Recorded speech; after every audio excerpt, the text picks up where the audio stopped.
Hey. I just got off of a meeting, so I'm gonna run it up. Okay. Take it.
All right.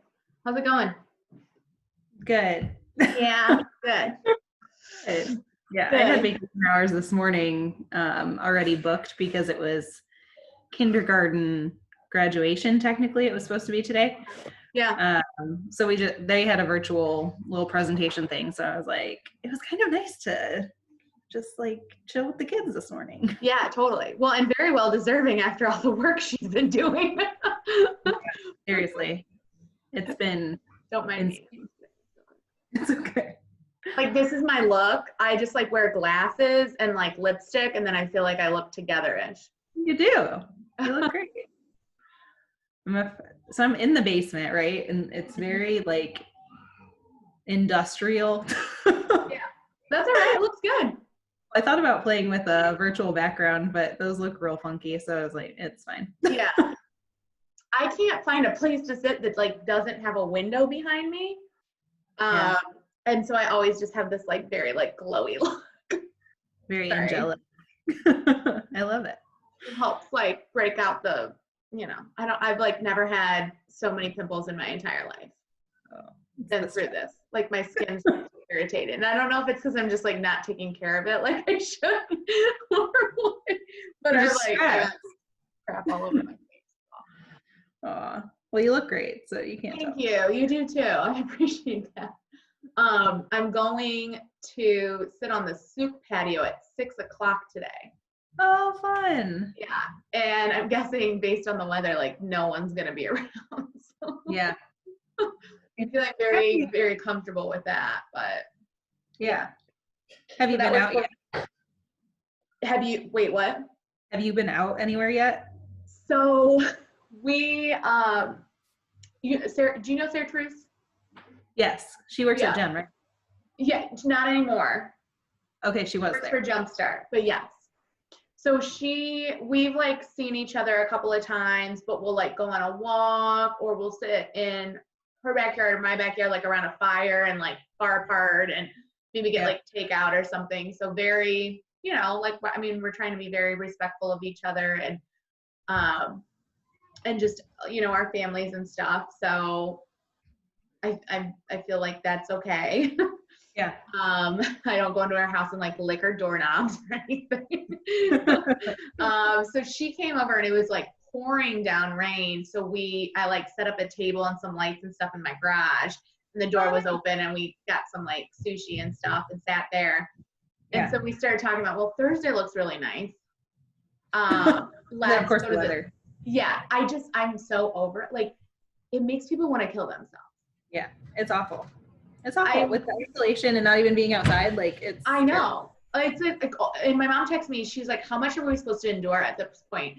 And I was like, I'll call you at 1, don't off yourself in the meantime. Like, and I don't, like, I know I'm not there, but I'm at the point where I have to try really hard to not just like sit on the couch or sleep all day or just watch TV and like not do anything. So, because it's just so easy to not feel motivated or anything. So, you know, we had like half a bottle of wine at my house, and we were like, kind of had been joking about walking to El Camino because I live like quarter of a mile from El Camino. Yeah, you're super close. Yeah. And so we were like joking about it. And I was like, well, we just ordered a bunch of sushi. Like, we don't need chips and queso.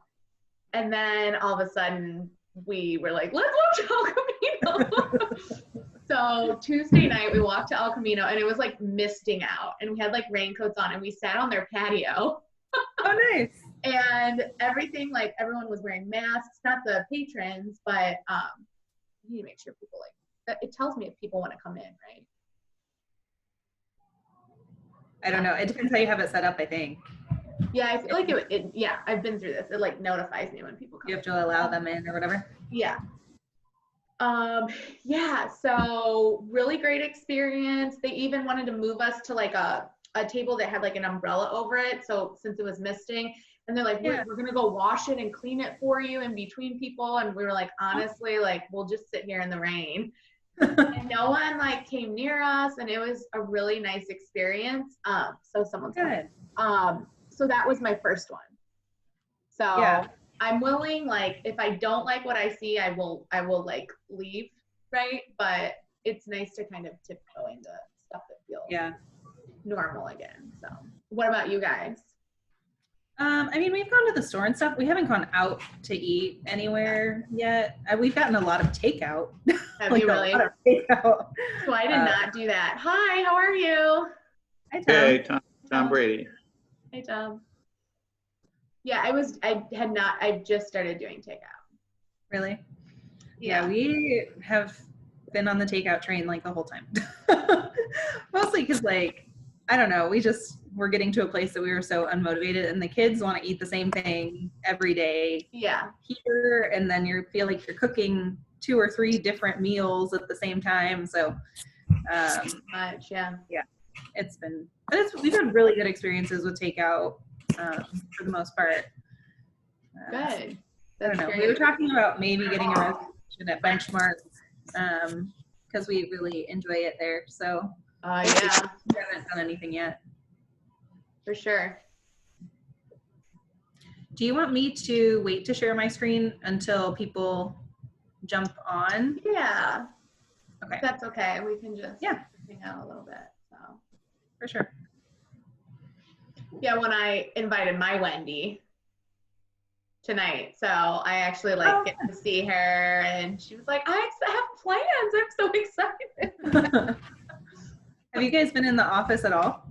No. Well, so we went through an office move in the middle of all of this.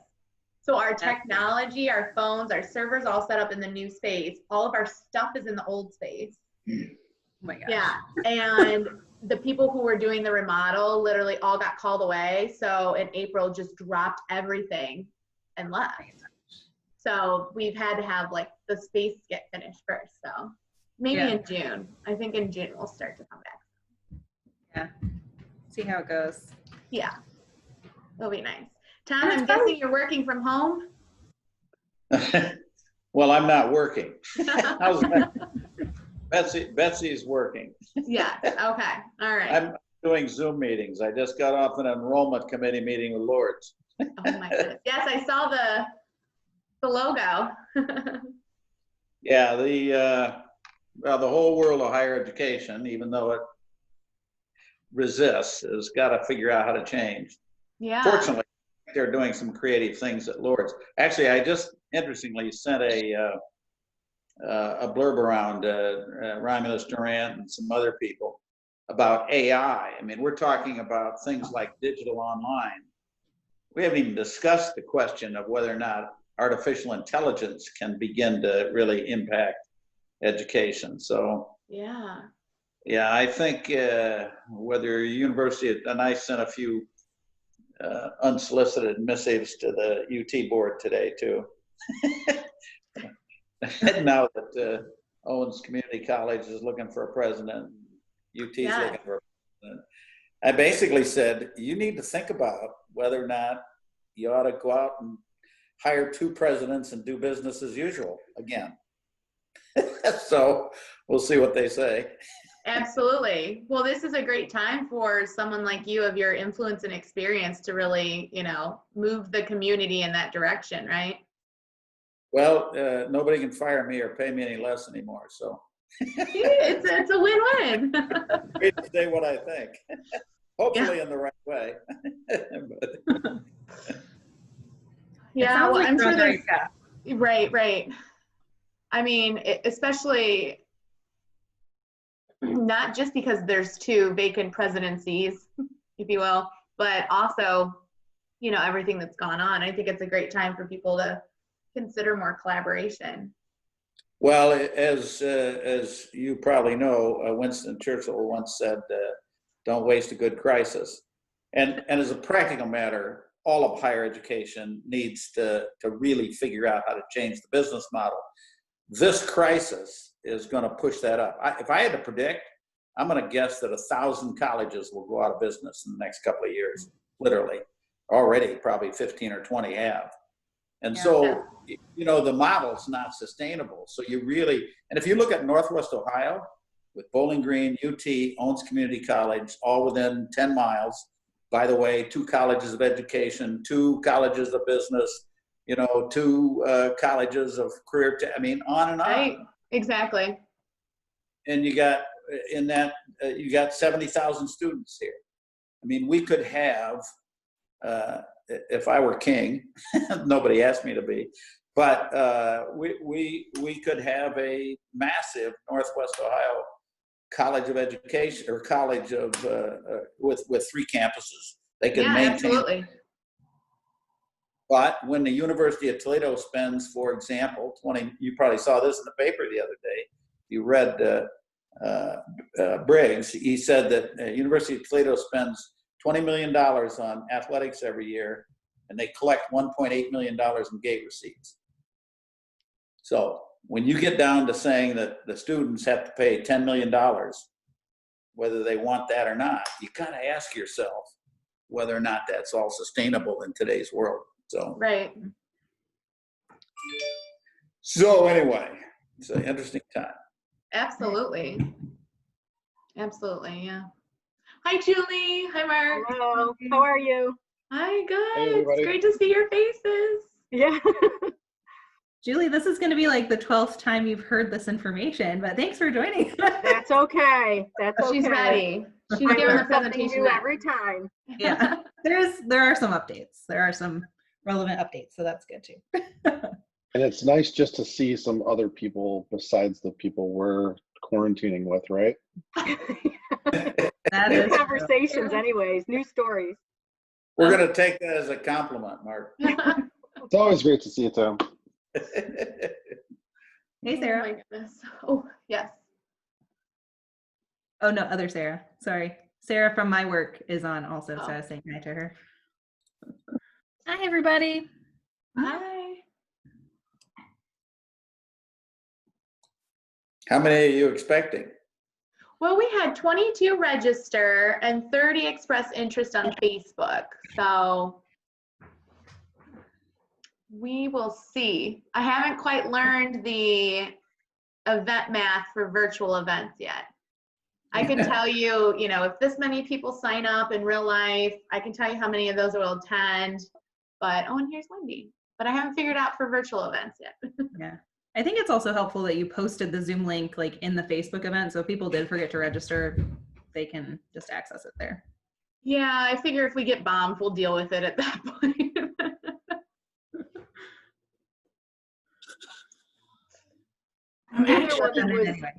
The other one that was interesting to participate in was the Boys and Girls Club. I'd be curious to hear from Billy Mann how that went, because he had it on Facebook, Vimeo, LinkedIn, and YouTube.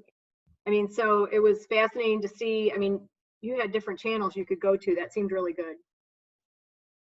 This is the one last week with Chris Peterson. Yeah. Actually, Chris was on my enrollment committee meeting with Lords this morning, and I told Chris, I said, that was a good meeting, but she, in particular, I think, just really did a super job of sort of, in a virtual world, connecting the dots. So She's been great to watch on the county updates too, when they had her facilitating, when we had the health director and the mayor and the different groups responding. She was really good at helping to host those as well.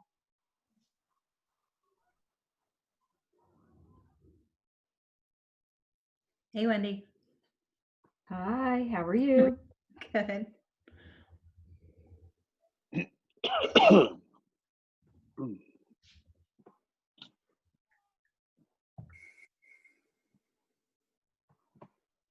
well, if I angled the camera a little differently, you could see the ducks and the geese behind me, but Oh. I live in Stone Oak and we live on a lake here. So when they're not eating my grass seed, they're really cute.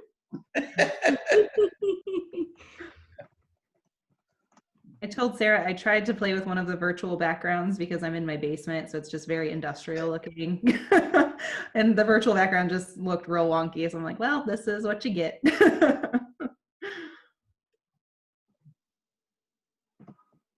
All right, we have just a few more people that are coming in right now, so we'll give it just two more minutes, and then do some introductions and get started. That's good.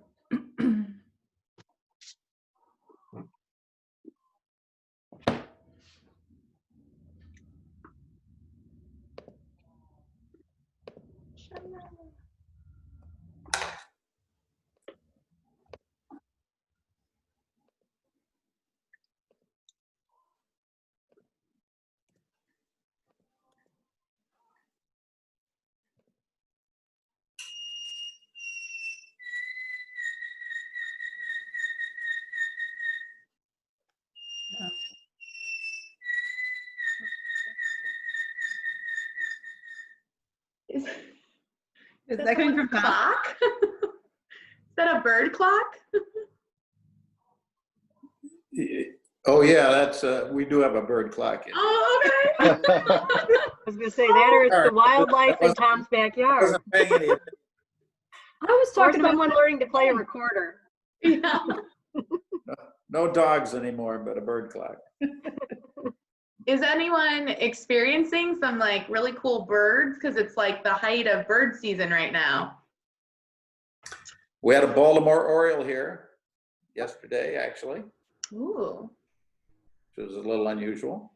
that's awesome.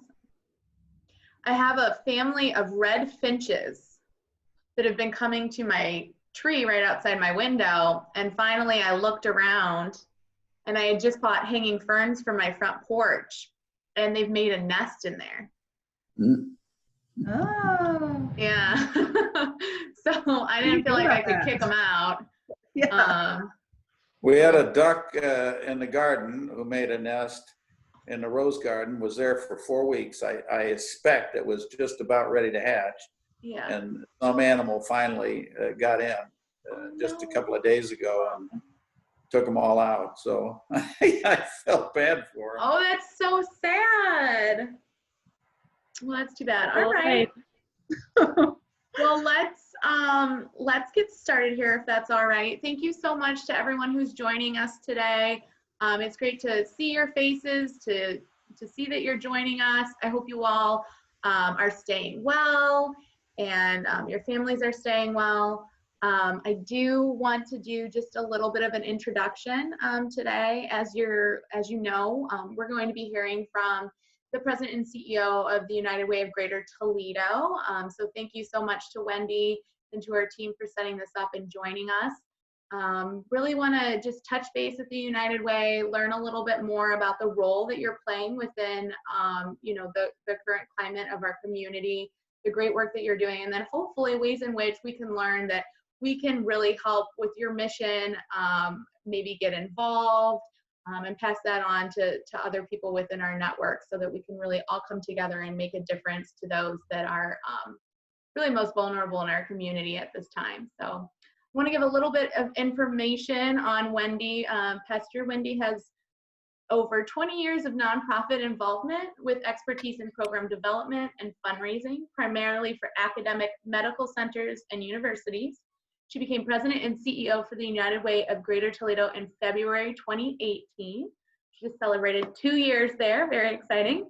Her experience includes notable institutions such as the Ohio State University Wexner Medical Center, Temple University College of Medicine, Defiance College, and Bonseekers Health System.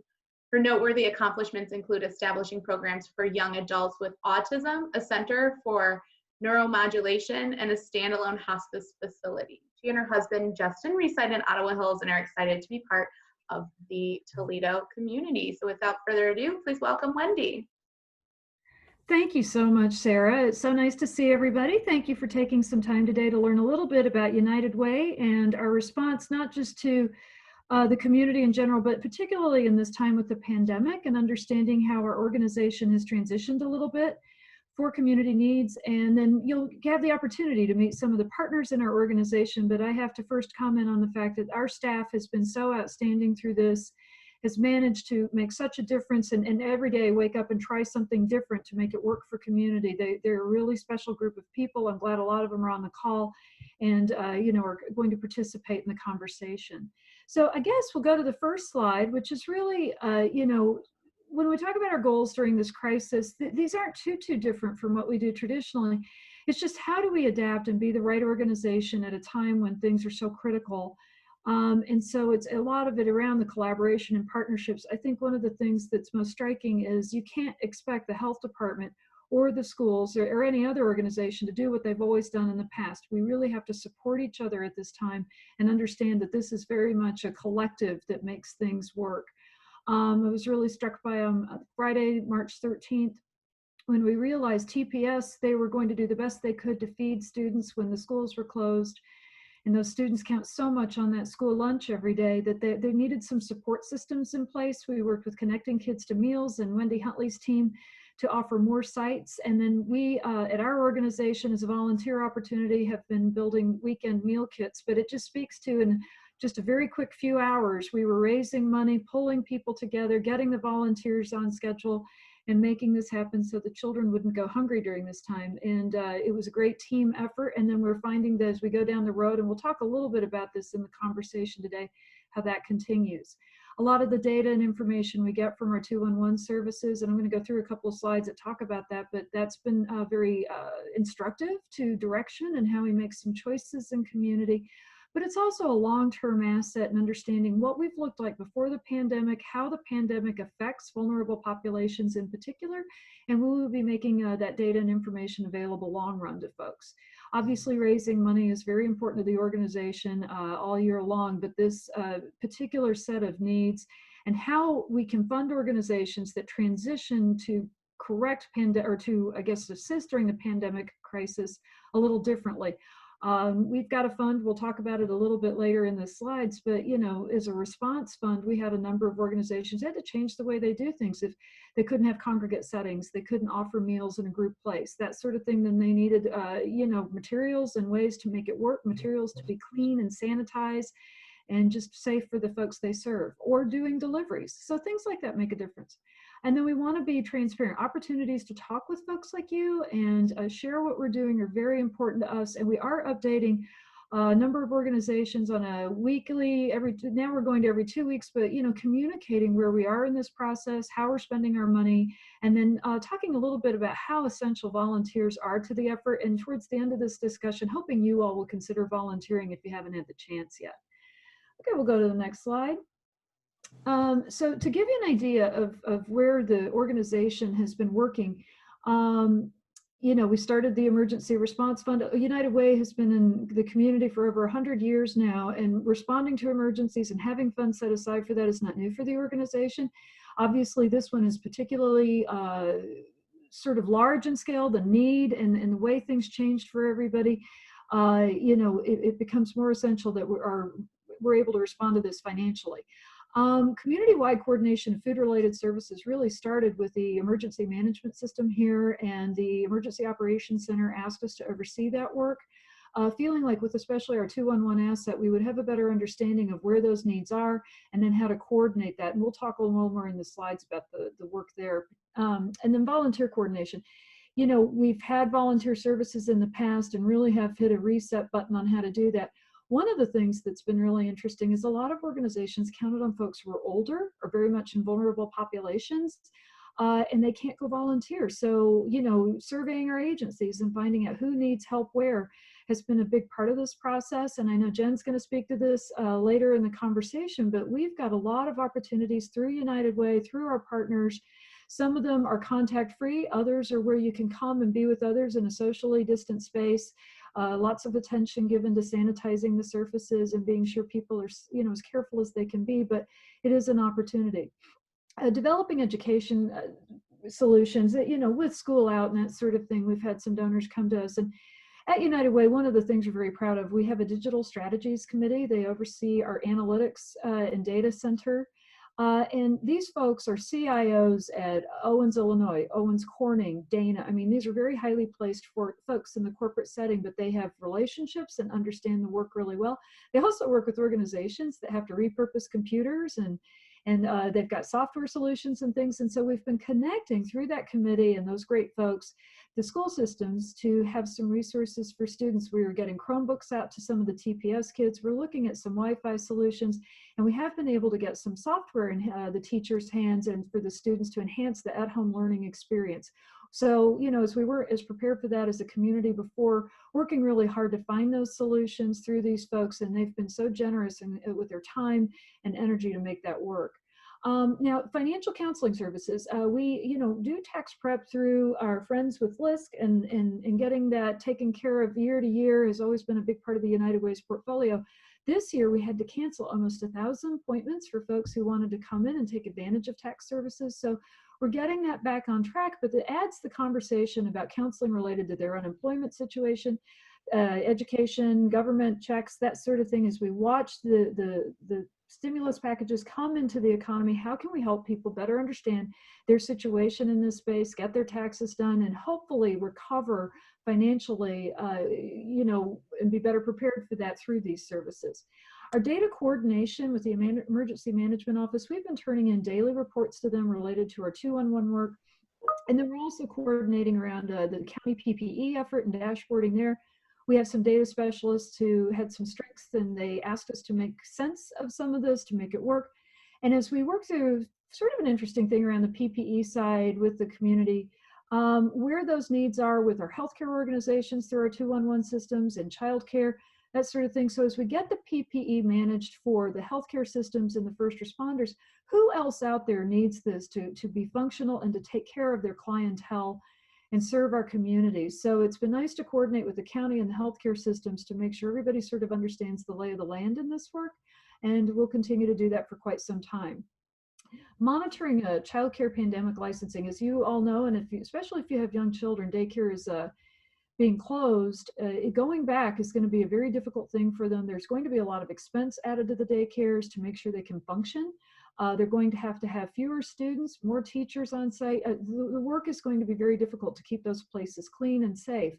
And so we're looking at how we can be helpful to these organizations during this time. We've worked in the child care space for many years, overseeing organizations. We have lots of good data. So as we move forward and try to be instructive and helpful and work with our partners, this will be a very important focus in the coming weeks as they reopen. And then the oddest thing of all, and coming into this job 2 years ago, not in a million years did I think I'd be working in supply chain conversations, but the United Way was asked to oversee a supply chain advisory committee in coordination with the county. And it started with PPE, but we're also looking at hygiene products, because as people call for food, a lot of times they also need the hygiene products they need. And then looking at our food distribution, all sorts of things. And the supply chain group is really helpful. Again, coming out of our corporate partners at Dana, at Owens Corning, Owens, Illinois, Anderson's, you know, all these great folks are really helping us understand that work. And then we've also got advisors from BGSU and the University of Toledo, which helps a great deal. So it'll be interesting to see what evolves from that. And it's really understanding the marketplace internationally, which these folks do, and then how we can make sense of it and really make it work for the, you know, the county, and then obviously trickle down into our agency space and that sort of thing. So to be continued, an interesting conversation, to say the least. Next slide, please. So 211, I keep mentioning it, but you may not know what it is. 211, as we like to think of it, is sort of a giant Rolodex of agencies that serve community and clients in need. And it's nice because it's so hard to Google up information. 211 is great.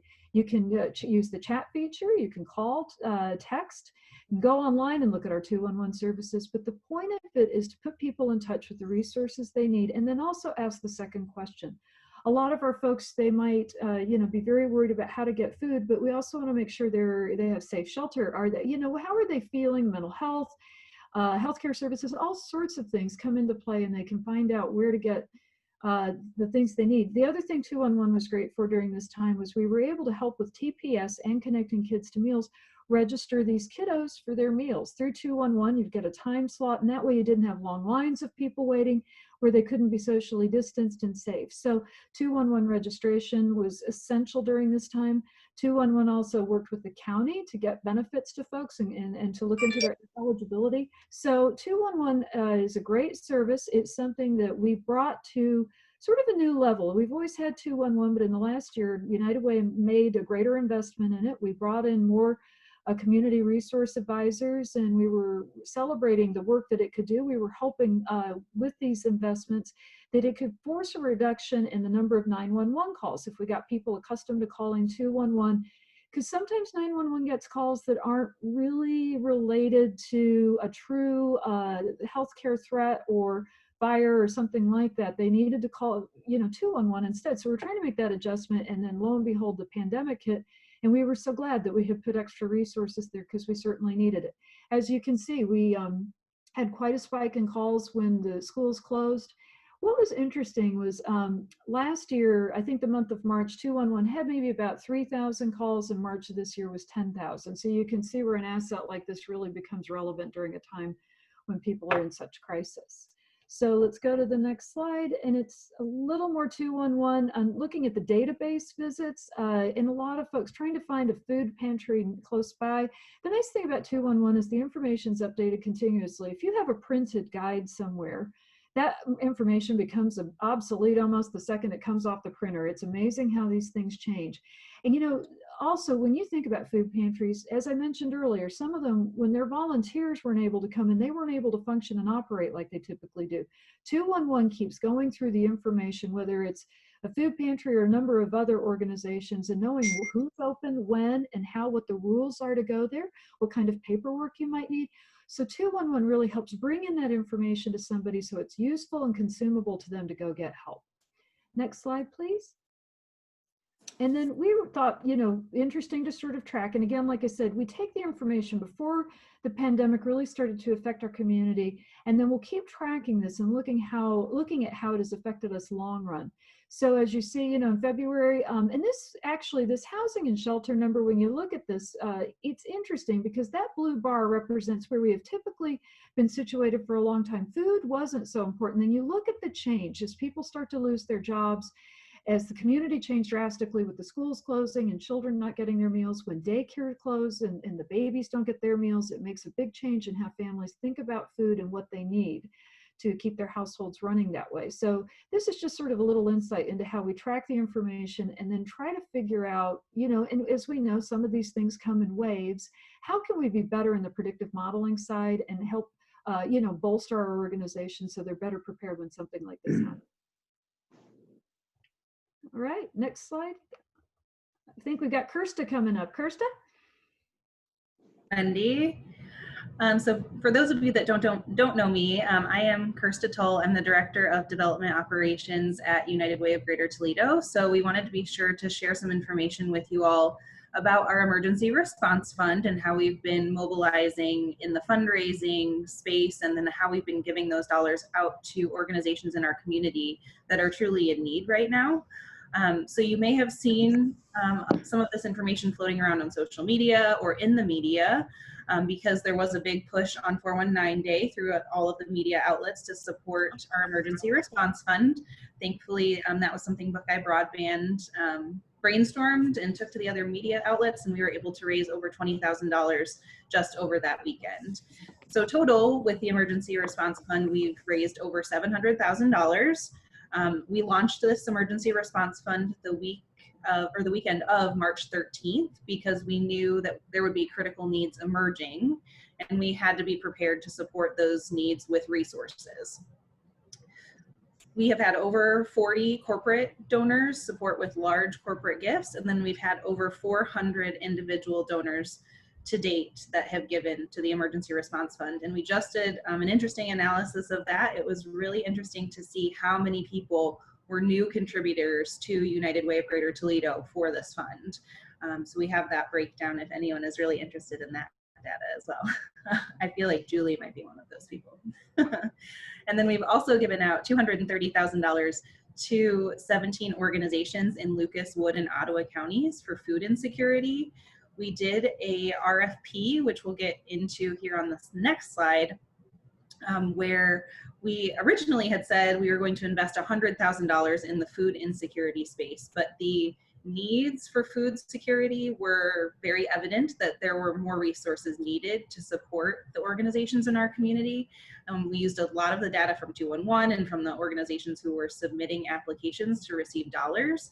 And then we had a committee of about 19 volunteers and our lead partners in our community impact space who helped to decide the recipients of the funds and review the applications.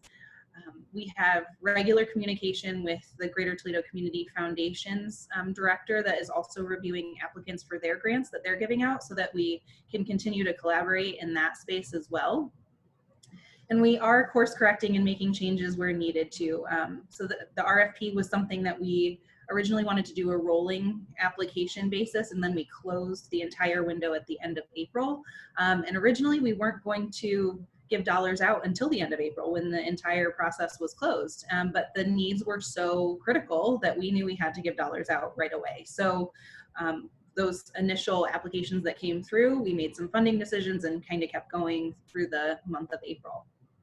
There were 53 total applications that were received and reviewed for food insecurity throughout Lucas, Wood, and Ottawa counties, because those are the 3 counties that United Way of Greater Toledo serves. And like I said, $230,000 was invested in 17 organizations. But like I said, the needs were critical, with $706,000 being requested from our emergency response fund. And we did do a press release on May 11th with a lot of this information, so you may have seen that in the media as well. And I will turn it back over to Wendy to discuss some of the trends that we were seeing through the emergency response fund applications.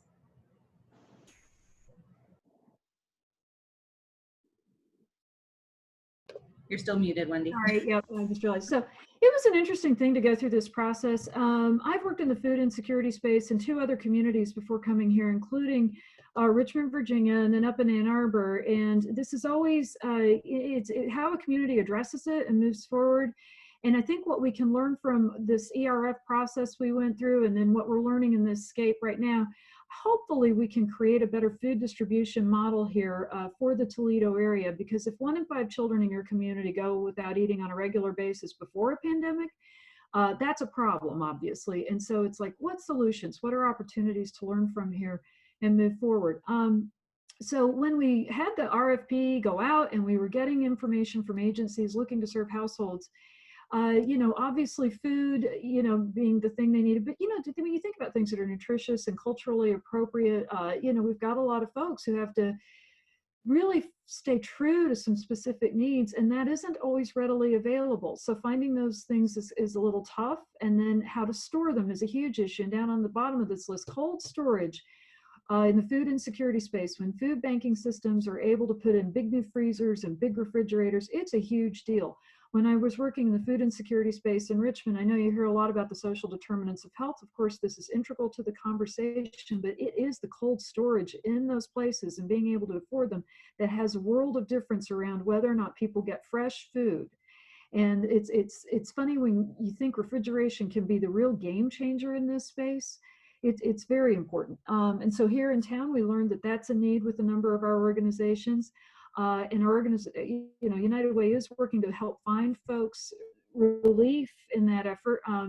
I know that our team has talked with the Huntington Center, Seagate, different places, and then how can we spread out the opportunity to store these things and help our food partners make sense of that. Okay, so it's the kind of thing you don't think about when it's not something you've dealt with before.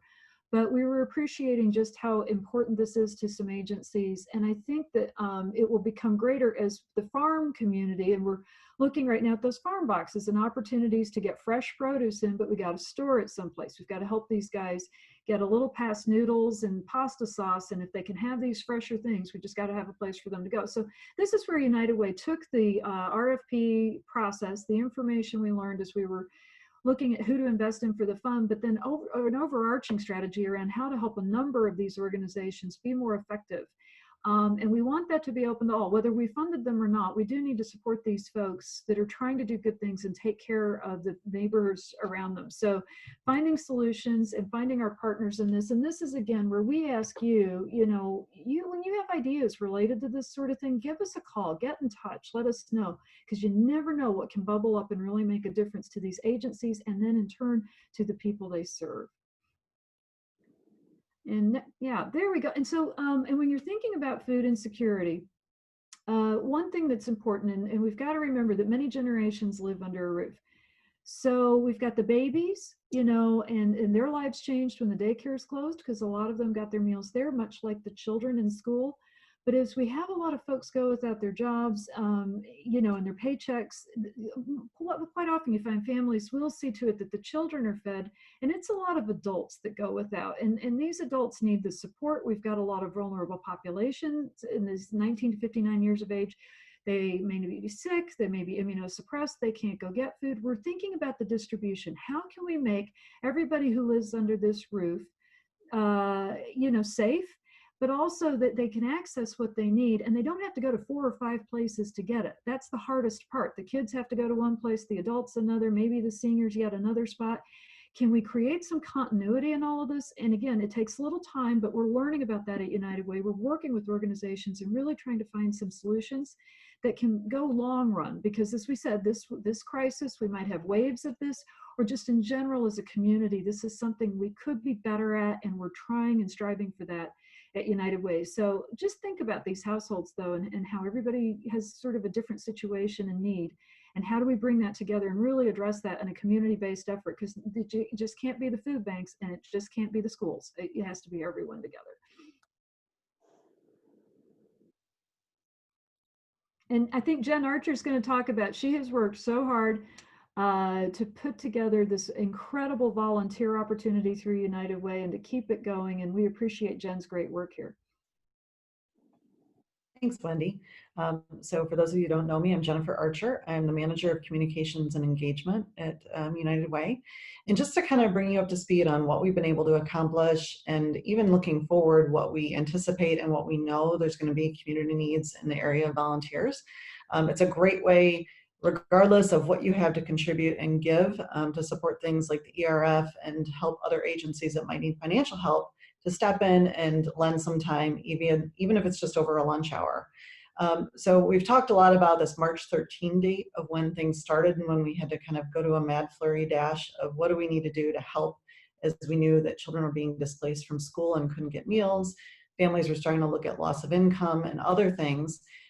We realized that we needed to set up a volunteer plan to help support the work that Connecting Kids to Meals was doing to get food out to kids in our community. And we needed to do it fast and furious. So to date, we've been able to really commit to that idea of making sure that people are there to help hand out the meals at the locations, but also to make sure that children are able to stay socially distanced during it. As a parent myself, I know what a mad rush can look like during a lunch hour to kids at school. So if you think about 12 families showing up to a site to pick up meals at one time, in a normal situation, that wouldn't be as big of a deal. But when you've got kids that haven't seen each other, maybe they haven't been able to be in any kind of social situation, especially that they don't have access to the internet to be able to do some of the group chats and education that the schools have been doing. They want to get close and talk to each other. So we needed to very quickly figure out a way to put in place and fill over 3,500 volunteer time slots. You can imagine what that looked like, but thanks to the strength in our community, we've seen such an outpouring of folks who've been willing to give of their time. To date, we've had over 600 volunteers contribute over 6,500 hours of volunteer service. The biggest bulk of that has been that we've had to have anywhere from 3 to 5 people at any of the 16 to 17 Connecting Kids to Meals distribution sites to help hand out meals. And that's done Monday through Friday, and that started on March 17th. So that is really one of the biggest spaces, and that is going to be continuing through the summer. Starting next week, the distribution sites that we're going to need volunteers at, though, are no longer going to be anywhere from 13 to 17 sites, but it's going to be 40 sites that we need helping hands at. So I hope you'll consider stepping in and helping us do that. We've also had volunteers coming to United Way who are helping to pack this weekend snack packs that kids are getting. Those sites that are handing out meals Monday through Friday, the kids are getting a breakfast and lunch meal, but on Fridays they're also getting one of these snack packs that will help get the children through the weekend, because we know that these kids that maybe don't have access to transportation to get somewhere and get food, that need doesn't go away over the weekend, and none of the sites are handing out over the weekend. So it's something easy that even a 7-year-old can grab and feed themselves. We've been able to build over 30,000 snack packs to date at United Way. And even though that number is big, I just kind of want to throw that out to anybody that joined us at any of our past builds, like last summer when we did United We Eat.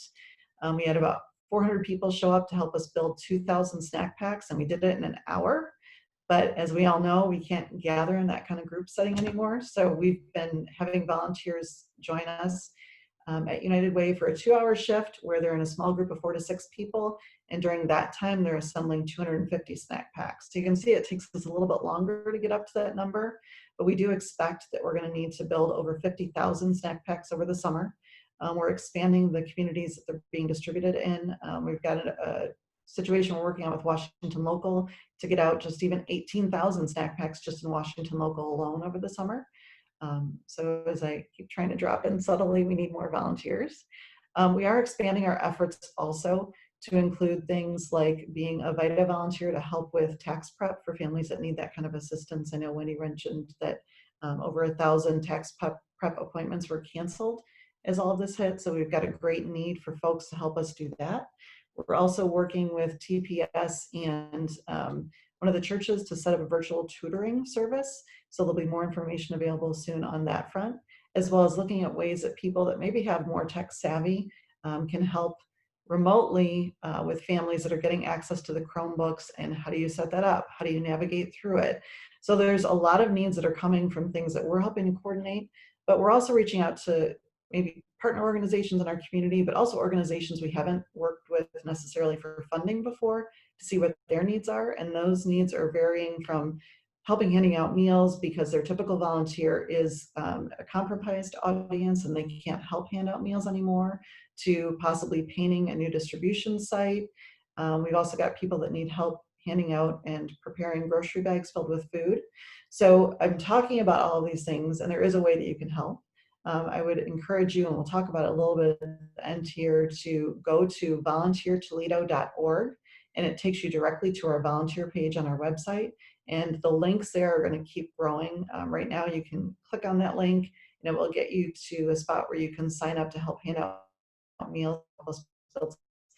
It will also take you to a link of other needs that we understand, and you can also sign up for an email that goes out every 2 weeks that brings up up-to-date information about other volunteer opportunities. So I've been doing a lot in that space, and I can't say enough about how we've seen the community step up to help and be a part of all of the hours that we've been able to put out. It really is a space to be hopeful and get some good inspiration from, because we've got people already that have given over 100 hours as an individual that they've contributed, and we've got so many people coming back, and I can't say enough about that. Great, thanks, Jen. We also wanted to specifically share some information about the free tax prep program, because this is a program that has been promoted in the community for years. And it's something that we partner really closely with LISC on to help fund and coordinate volunteers. And something to keep in mind as I talk through this slide is that our 2-on-1 data is starting to show that trends are shifting to rent assistance rather than food needs. And so these tax returns for people that, you know, are underemployed, unemployed, all of those things can be really critical in these times. The government stimulus checks also were deposited into bank accounts based on their 2018 or 2019 filings. And then when we had to cancel those close to 1,000 in-person pre-tax prep appointments, people were missing out on those dollars as well. So the myfreetaxes.com website is still available. People are still able to go on and file themselves online, and the income restrictions have been lifted. So if you were familiar with the program in the past, there was an income restriction of, I think, $65,000 or less to utilize the website, and now it's any income can utilize myfreetaxes.com. Free tax prep program also delivers approximately $2 million back into our community annually. So to get these dollars in the hands of people here just helps our community overall. And then, like Jen was mentioning, we really are going to need volunteers to assist with this free tax prep program once we are able to relaunch and have some of those appointments scheduled. So please keep an eye out for that and help promote getting registered and getting signed up. We will have an online training available. LISC, Shalonda Jones at LISC will be the one to coordinate that, but we are going to be posting the opportunity to get signed up on that volunteertoledo.org website that Jen referenced. So you'll be able to go on there, put your information in if you are interested in being a pre-tax prep preparer, and then Shalonda will contact you for your training and to get you signed up for appointments and things once that's able to be scheduled. And then one other thing that we wanted to highlight for you all today is the 2020 census, to not forget to take that. I know the EPIC and the Chamber have been amazing at putting this in nearly every newsletter that they put out as well. And we've been a partner with getting the census promoted in our community also. The participation in the census is a way to ensure our community is not shortchanged on dollars that our state and community receive, which I'm sure all of you are aware. The census also dictates the amount of federal funding that is received for critical needs like infrastructure, hospitals, schools, roads, health and human services, all of these important things. And then in regards to our work, you know, at United Way, vulnerable populations are often undercounted. And so we're really working with other community institutions to ensure those individuals are counted. For every person not counted in Ohio, it's estimated that the state will lose over $1,800 in federal funding per year per person for 10 years. So that is a lot of money that would not be coming into our community. So if you're like me, who ignored the 10 mailers that I got about the census for a really long time, and I finally took it, and it only took me 4 minutes, please get online, take your census so that we can ensure our community is receiving those dollars. And I'll turn it back over to Wendy for how you can help. Thank you, Kirsta. You know, again, we appreciate the time, and it's sort of funny. I went to the EPIC website and it says engaging people and inspiring change, and it talks about how your focus is to create connectivity, to create leadership and community, to demonstrate a certain set of values.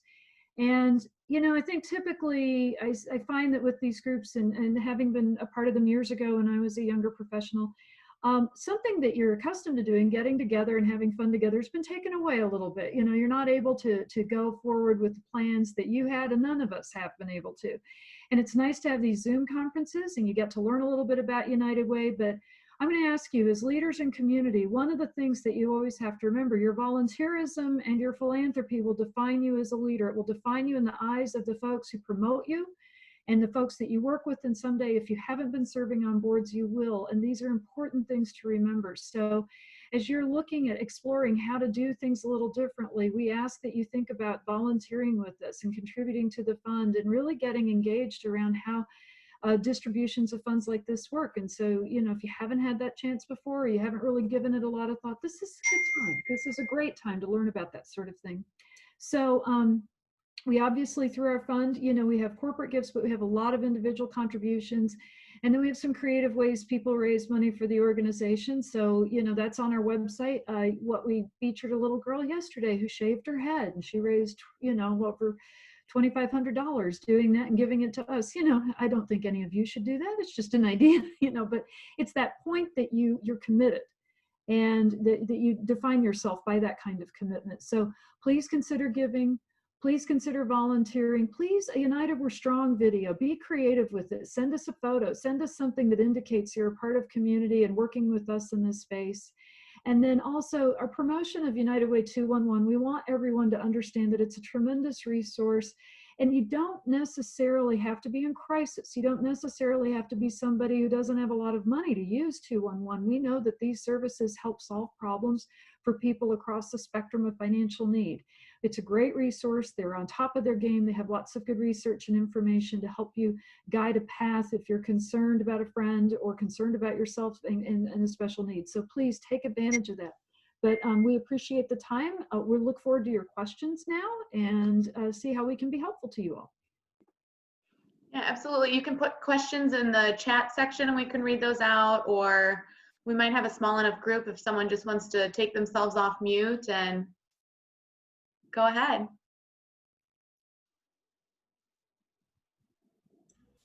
So I'll start the ball rolling. I was wondering if you would be free to share who you guys are working with at the University of Toledo and BGSU for your supply chain council. I graduated from UT and I'm very familiar with most of the people at BGSU in the supply chain department, and I'd love to help them out with their efforts. Or you guys directly. Okay, no, perfect. I tell you what, Crystal, if it's okay, I'll send you an invitation to Friday's meeting and get the roster to you. Perfect. Thank you. Be sorry what you asked for, baby. Okay. I'm learning things I never thought about, but if you have the background for it, fantastic. I definitely have the education and I have lots of time on my hands these days. Okay, great. Oh, thank you so much. See, this is so special. Thank you. Oh, and I do want to say real quick, I'm on the board for Sophia Quintero, and we really appreciate all of the help you guys are giving us and helping the kids in that region. It has been a lifesaver. And Davon Overton, she has been amazing to work with. So thank you for all that you're doing. Thank you. Thank you.